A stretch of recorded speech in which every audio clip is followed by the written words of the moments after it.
Cela faisait longtemps que je vous avais pas raconté une nouvelle anecdote par rapport à ce que j'avais déjà raconté dans les précédentes vidéos. Et j'en ai une nouvelle à raconter qui n'est pas très rassurante pour le pays une fois de plus, mais bon, il faut quand même en avoir conscience. Je vous explique le contexte. Il s'agit d'un collègue que je connais qui habite en province. Il se trouve que il a eu le déplaisir un matin de découvrir que quelqu'un avait pété sa vitre arrière du véhicule. Bon. Après cela, il a mis une bâche et il a vu qu'une deuxième vitre a été détruite. Et oui, non, il y a des gens comme ça qui ont que ça à foutre de leur journée en fait. Hein. Il a fait le choix de se mettre dans sa voiture, sous la bâche, et que la prochaine fois que la personne qui pète ses vitres arrive, de le choper. Alors, il s'agit pas de voir ici si c'est une bonne ou une mauvaise idée. En l'occurrence, la personne en l'occurrence est arrivée à taper une vitre pour essayer de casser une autre vitre. De fait, le collègue en question est parti, lui a couru après.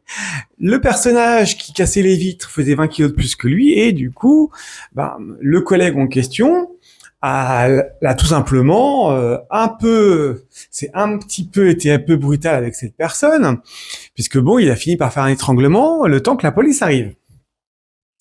Et le résultat des courses, figurez-vous que c'est le collègue en question qui s'est retrouvé en garde à vue pour 24 heures, puisqu'il n'avait pas dû se défendre par lui-même.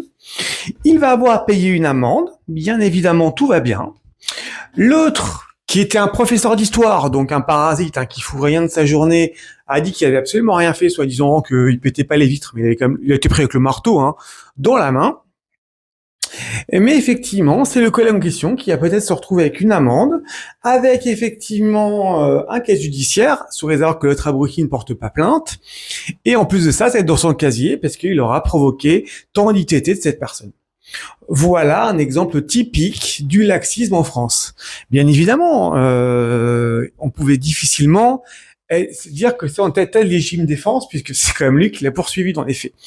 Mais la réalité est là. C'est-à-dire que quelqu'un tente de défendre parce que sa voiture est pétée et que ça coûte cher et qu'il veut les choper la personne qui l'a fait.